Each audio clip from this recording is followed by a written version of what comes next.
A researcher reports that the average salary of assistant professors at four-year colleges is more than $72,000.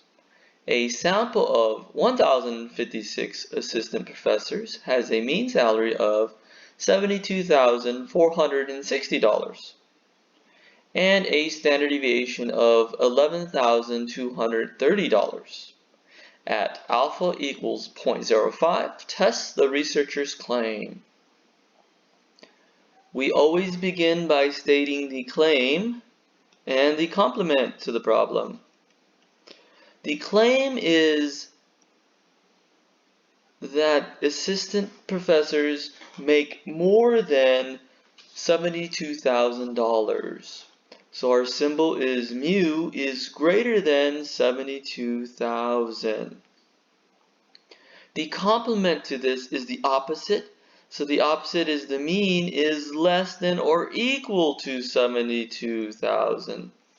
Notice that the claim does not have the equal symbol, so the complement must have the equal symbol. They have to be opposites of each other.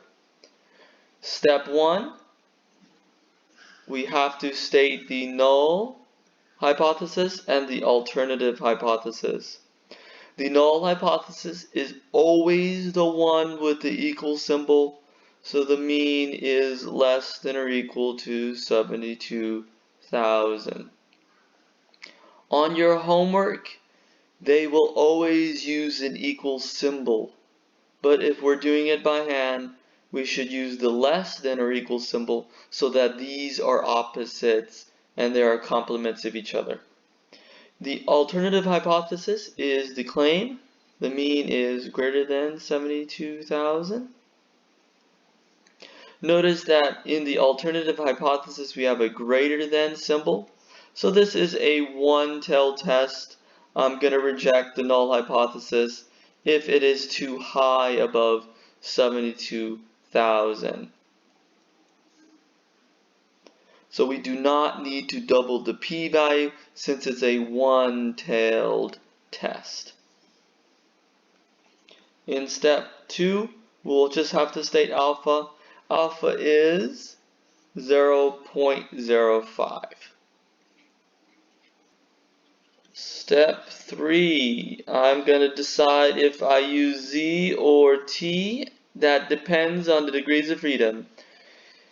In our problem, we have 1,056 assistant professors, and minus 1 gives us a degree of freedom of 1,055, and that is clearly greater than 1,000.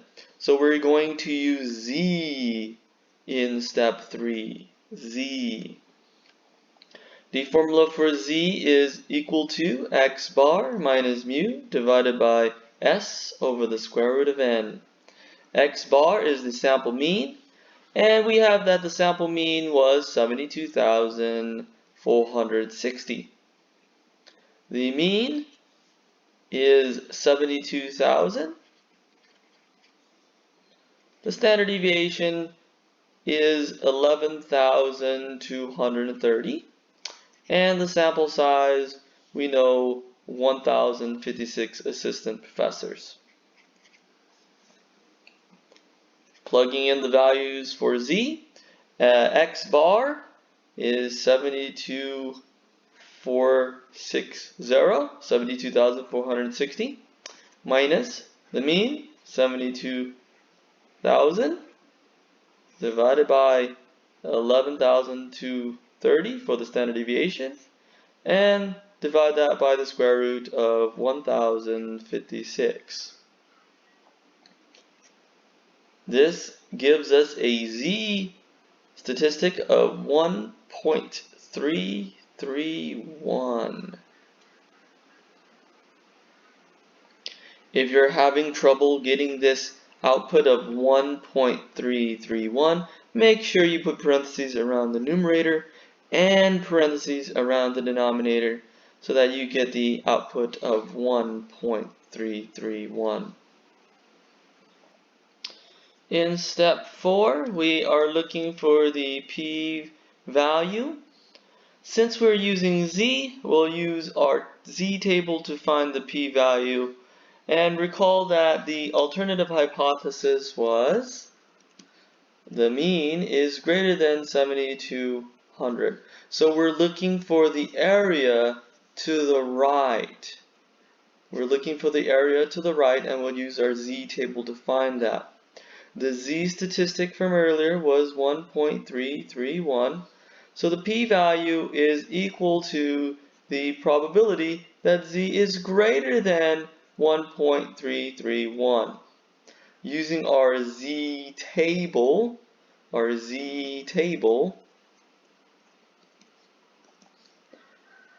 we get this is 1 minus 0.9082. Remember, I have to subtract from 1 because this is the area to the right. Since it's the area to the right, we have to subtract from 1, and this number is obtained from the z table.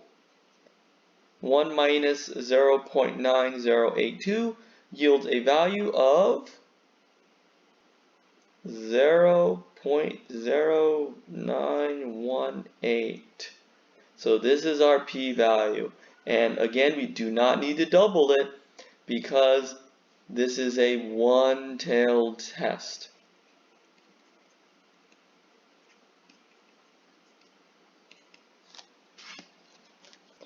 Step 5, we will state our conclusion. I always ask, is the p-value less than alpha? Our p-value from step 4 was equal to 0.0918. Is that less than alpha, which is 0.05? Is that less than alpha? 0.0918 is not less than alpha, which is 0.05. So the p-value is not less than alpha. Since the p-value is not less than alpha, we do not reject the null hypothesis. There is not enough evidence to conclude. And we always make our conclusions in terms of HA. HA was the mean is more than $72,000. So we're going to say we do not reject the null hypothesis. There is not enough evidence to conclude the mean is greater than $72,000.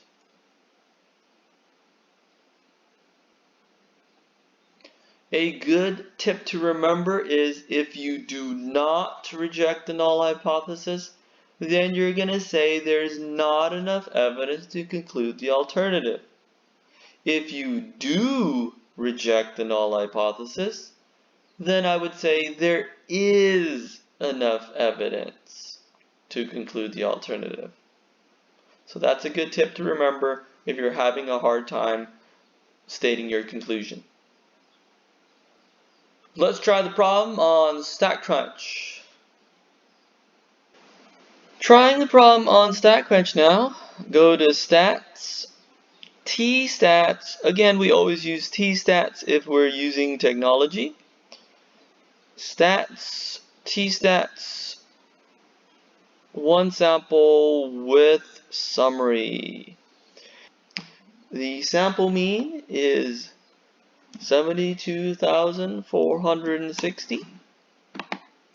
The standard deviation, 11,230. Sample size, 1,056. And on homework and Statcrunch, they always use the equal symbol for the null hypothesis. We're going to replace this value with 72,000 and change the alternative hypothesis to greater than. Press compute. And our t-stat is exactly the same, 1.331, and our p-value 0.0917, which is close enough to our answer.